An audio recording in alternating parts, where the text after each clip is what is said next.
Everyone, this is Tim from Your Six Studios. Today in this video, I'm going to show you how to get YouTube on your Xbox Series X or S. So just on the home screen here, let's go up to Store.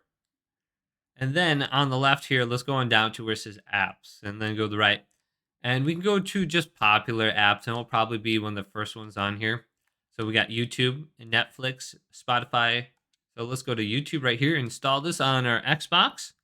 And then open this up. So it's going to be in the queue once we get this. And then we can view it right here, and it's going to download quick. So we can open this up now.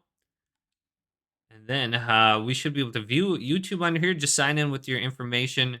You might need your phone to log in quicker. So if you got that, and it's just going to be YouTube. So we can get started to watch this, sign in, or you can watch as guest.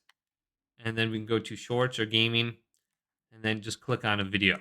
So very easy to do. Hopefully this video did indeed help you out. If it did, leave it a big thumbs up. And subscribe to my channel down below for more tech videos coming up next on Your Six Studios.